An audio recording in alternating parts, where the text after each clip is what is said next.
Mount Everest फतेह करने वाली मध्य प्रदेश की मेघा परमार ने स्वदेश न्यूज से खास चर्चा में बताया कि इस बार वुमेन मूव माउंटेन की थीम पर वर्ल्ड माउंटेन डे मनाया जाएगा। गौरतलब है कि मेघा परमार मध्य प्रदेश के सीहोर की रहने वाली हैं और उन्होंने 2019 में माउंट एवरेस्ट फतेह किया था। वो ऐसा करने वाली मध्य प्रदेश की पहली महिला हैं। पर्वतारोही मेघा परमार से खास बातचीत की स्वदेश न्यूज के संवाददाता दुर्गेश गुप्ता ने। मध्य प्रदेश के सीहोर जिले से 2019 में माउंट एवरेस्ट फतेह हासिल करने वाली मेघा परमार इस वक्त हमारे साथ मौजूद हैं और वर्ल्ड माउंटेन डे भी है। मैम, किस तरह से यह वर्ल्ड माउंटेन डे सेलिब्रेट किया जाएगा आपकी तरफ से? क्या मैसेज दिया जाएगा लोगों को? हर वर्ष 11 दिसंबर को वर्ल्ड माउंटेन डे सेलिब्रेट किया जाता है। एज ए माउंटेनियर मेरी रिस्पॉन्सिबिलिटी बनती है हमेशा, क्योंकि मेरे को पर्वतों से बहुत प्रेम है और उसकी वजह यह है कि हमें यदि साफ़ पानी पीने का पानी मिलता है तो वो ग्लेशियर से मिलता है। ग्लेशियर कहाँ होते हैं? माउंटेन्स पे होते हैं। और एज ए क्लाइंबर हम लोगों की रिस्पॉन्सिबिलिटी होती है कि हम माउंटेन्स पे एक पन्नी भी नहीं फेंकते। तो हर व्यक्ति को, माउंटेनियर को मैं यही संदेश देना चाहूँगी कि पर्वत सबके होते हैं और जैसे हम पर्वतारोही पन्नी ना फेंक कर उसकी रक्षा करते हो, और आपकी जवाबदारी है कि आप ग्लोबल वार्मिंग या बाकी चीज़ों को बचाएं और पर्वतों की रक्षा करें। मैम, 2019 में आपने एक कीर्तिमान रच दिया था। मध्य प्रदेश की पहली महिला थी जिन्होंने माउंट एवरेस्ट में फतेह हासिल किया था और वर्ल्ड माउंटेन डे भी आप सेलिब्रेट करने जा रही हैं। इस बार थीम क्या रहेगी? उन लोगों को मैसेज क्या जाएगा और आपके अंदर ये विचार कैसे आए कि माउंट एवरेस्ट में फतेह हासिल करना चाहिए? माउंट एवरेस्ट की जो लंबी चोटी है उस पर आपको चढ़ना चाहिए। इस बार की थीम है वुमन मूव माउंटेन। तो महिलाएं पर्वतों को हिला सकती हैं। हमारे एक पूर्व प्रधानमंत्री जी ने एक बात कही थी कि महिलाओं को पर्वतारोहण करना चाहिए। उसकी वजह यह कि हम अपने आप को हमेशा कमज़ोर महसूस करती हैं, पर हम जब पर्वतों पे महिलाएं क्लाइंबिंग के लिए जाती हैं तो आप देखेंगे सक्सेस रेट तो सबसे ज़्यादा महिलाओं को आता है, क्योंकि उनके अंदर सहन शक्ति बहुत ज़्यादा होती है पर्वतों के सारे थपेड़ों को। तो पर्वत हमें ये सिखाता है कि उसकी इतनी डिफ़िकल्टीज़ को आप झेल सकते हो, तो जीवन की छोटी छोटी डिफ़िकल्टीज़ को तो आप ईजिली झेल सकते हो। सो मैं आप सबसे यही कहूँगी, आप अपने अपने जीवन के पर्वतों को फ़तह करें। मैंने डिफरेंट वाला माउंटेन फ़तह किया था, अपना वाला पर्वत। आप अपने अंदर का पर्वत को फ़तह करें। और इसकी शुरुआत हुई थी, मैं जैसे गांव से हूँ, छोटा सा गांव है मेरा भोजनगर। मेरा हमेशा था कि मेरे को जीवन में कुछ करना है। फिर मैं अपने कॉलेज में आई और कॉलेज में मैंने पहली बार में पढ़ा था कि मध्य प्रदेश के 2 लड़कों ने माउंट एवरेस्ट सबमिट किया था। तब पहली बार क्लिक हुआ था कि मध्य प्रदेश की किसी लड़की ने नहीं किया। लड़की मैं क्यों नहीं हो सकती? मुझे भी तो 2 हाथ पैर दिए हैं। तो जब मैं भोजनगर छोटे से गांव से ये सपना सोच सकती हूँ कि मेरे को माउंट एवरेस्ट चढ़ना है और मैं सबमिट कर लेती हूँ, तो हम किसी भी देश के किसी भी क्षेत्र से कहीं की भी हो सकती है, हम कुछ भी अचीव कर सकती हैं। मैं यही मतलब मेरे अंदर से निकला था और जो मैंने करके दिखाया बस। मैम, कल किस तरह से आप सेलिब्रेट करेंगी? राजधानी भोपाल में कहाँ पर सेलिब्रेट करेंगी? मध्य प्रदेश की जो वुमेन्स हैं उनको किस तरीके से आप मैसेज देंगी? मैं सेलिब्रेट ऐसे करती हूँ, मैं ये नहीं कहती हूँ कि मुझे गुलदस्ते दे के फ़ोटो वोटो खिंचवाना है। मेरा ये है कि अपने बाद हमेशा एक लाइन खींचनी चाहिए। ये असली सेलिब्रेशन होता है। अब पर्वतों को वापस आने के बाद क्या देती हूँ, ये असली सेलिब्रेशन होता है। सो मैं हमेशा अवेयरनेस प्रोग्राम करती रहती हूँ कि लोगों में अवेयरनेस जगे, असली पर्वतारोही कैसा होता है। दूसरा, मेरी एक स्टूडेंट है जो पूरे भारत की पहली किन्नर है जिन्होंने माउंट लबूचे सबमिट किया, एवरेस्ट बेस कैंप सबमिट किया है। अब वो किलिमंजारो के लिए तैयारी कर रही हैं, उनकी मैं तैयारी करवा रही हूँ। बीएचएल ग्राउंड में दौड़ती हैं, सब लोग देखने आते हैं। तो एक किन्नर कम्युनिटी से आना, एक ट्रांसजेंडर कम्युनिटी से होना और उनको मेरे एज ए कोच के रूप में ट्रेन करना, ये मेरे लिए चैलेंजेस है और मैं इस चैलेंज को एक्सेप्ट की हूँ।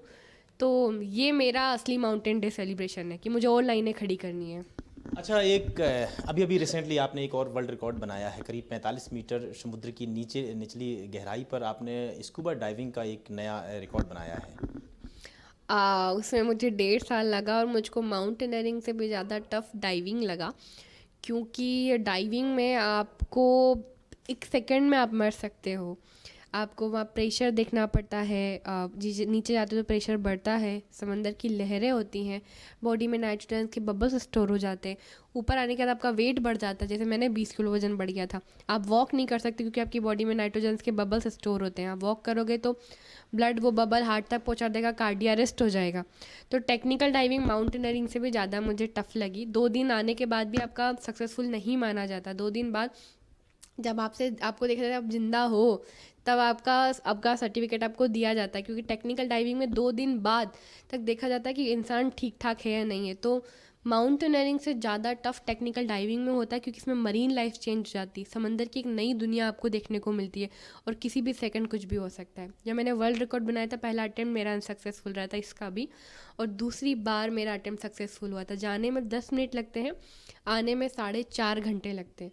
तो और इंडिया का फ्लैग जब मैंने निकाला था तो मैं नार्कोटिक हो चुकी थी। हम नीचे जाते हैं तो गैसें नार्कोटिक हो जाती है, ऑक्सीजन और नाइट्रोजन, तो आपका दिमाग ऐसे हिल रहा होता है। तो मुझे ये समझ नहीं आ रहा था कि इंडिया का फ्लैग का ग्रीन कलर कौन सा है, ऑरेंज कलर कौन सा है। तो हमने दोनों तरह का फ़ोटो ले लिया था। मेरी जान मेरे इंस्ट्रक्टर पर डिपेंड होती है, उनकी जान मुझ पर डिपेंड होती है। तो जब आप ऐसे चैलेंजिंग गेम करते हो, जब इंडिया का फ्लैग निकालते हो और फिर आप देश के अलावा वर्ल्ड में नाम करते हो अपने देश का, तो एक अलग फील होता है। इसके लिए आपके अंदर विचार कैसे आया स्कूबा डाइविंग के लिए? जिस तरीके से आपने बताया कि काफ़ी टफ था वो दौर, और जब स्कूबा डाइविंग आपने की तो माउंट एवरेस्ट से भी ज़्यादा टिपिकल थी। इसके लिए आपकी कहाँ विचार कहाँ से दिसंबर का महीना था, मैं मेरी जो ट्रांसजेंडर स्टूडेंट है उनको मैं ट्रेनिंग दे रही थी। उन्होंने कहा, मैडम जी आप बिल्कुल होमली गर्ल हो गई हो। मैं कहा, क्यों बोल रही हो आप? क्योंकि मेरा काम उस समय क्या हो गया था, सुबह उनको लेके जाना BHL ग्राउंड, आने के बाद उनकी मालिश करना, टिफ़िन रेडी करना, स्कूल जाना, फिर आना। मैं अपना कुछ नहीं कर रही थी। आपके जीवन में ऐसे छात्रों का होना भी महत्वपूर्ण होता है जो आपको याद दिलाता है कि आपका लक्ष्य दूसरा है। मेरा ये था कि मैं मध्य प्रदेश की पहली लड़की बनी थी जब मैंने माउंट एवरेस्ट सबमिट किया था। मेरा ये था कि मुझे देश के लिए कुछ करना है, इंडिया लगना चाहिए नाम के आगे, मुझे वर्ल्ड लग गया। और तो ये सिर्फ था कि इंडिया का कुछ, मतलब कुछ ऐसा करना है कि इंडिया का नाम फील हो। कहा, आप मैडम जी आप जाइए अपनी टेक्निकल डाइविंग की ट्रेनिंग कीजिए। जब मैं पौंडीचेरी गई तब मुझे पता चला कि इतना टफ होता है। एक तो हम हिंदी भाषी क्षेत्र के लोग होते हैं, वहाँ तमिल बोली जाती है, इंग्लिश बोली जाती है, खाने में आपको रोटियां नसीब नहीं होती है। मैं 30 रुपये का डोसा खाती थी मात्र। तो ये काफ़ी बड़े चैलेंजेस थे जो वहाँ पे पार करने पड़े। तो मोटी मोटी किताबें पढ़नी पड़ी थी, फिर स्विमिंग सीखनी पड़ी थी, फिर डाइविंग करनी पड़ी। मैं 1.5 साल घर नहीं आई थी। जब वर्ल्ड रिकॉर्ड कंप्लीट हुआ तब मैं यहाँ आई हूँ। यानी उनको हिंदी नहीं आती और आपको तमिल नहीं आती? हाँ, ये मान सकते, ये कह सकते हैं हम, बिल्कुल। तो मध्य प्रदेश की जो महिलाएं हैं या लड़कियां हैं जो फीमेल हैं, उनको किस तरह से आप मैसेज देना चाहेंगी? काफ़ी टिपिकल आपने फतेह हासिल की है, सारी चीज़ों को एक लाइन से हटकर आपने सक्सेस प्राप्त की है, उसको सफलता प्राप्त की है, किस तरह से मैसेज देना चाहेंगी? मैं छोटे से गांव, मैंने भोजनगर से हूँ। मेरे पापा ने मुझको कहा था कि बेटा तू अकेली कभी कुछ नहीं करती है, तू अच्छा करेगी तो भी तेरा, मतलब सबका नाम होगा, बुरा करेगी तो भी तेरा नाम होगा। तो मैं महिलाओं को कहूँगी कि हम सबकी बहुत ज़्यादा जवाबदारी होती है, क्योंकि हमें असफल होने का मौका नहीं मिलता है। हमें एक ही चांस देते हैं, वो भी बड़ी मुश्किल से।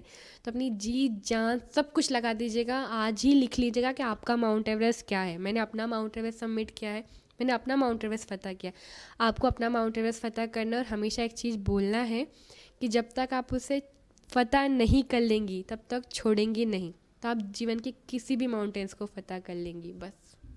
तो ये थी हमारे साथ मेघा परमार, जिन्होंने एक नहीं दो वर्ल्ड रिकॉर्ड मध्य प्रदेश के लिए दिए हैं, मध्य प्रदेश में बनाए हैं। मध्य प्रदेश की वो पहली बेटी थी जिन्होंने माउंट एवरेस्ट फतेह हासिल की थी। उसके बाद अब उन्होंने जिस तरीके से टेक्निकल स्कूबा डाइविंग का विश्व रिकॉर्ड बनाया है, वह वाकई काबिल तारीफ़ है। और मध्य प्रदेश की जो गर्ल्स हैं, लड़कियां हैं, उनके लिए एक मैसेज भी देना चाहती हैं कि हर लड़की अपने लिए एक अलग से सफलता बना सकती है, एक अलग से लाइन खींच सकती है। कल वर्ल्ड माउंटेन डे पर भी वह एक अलग तरीके से, अलग थीम पर सेलिब्रेट करेंगी।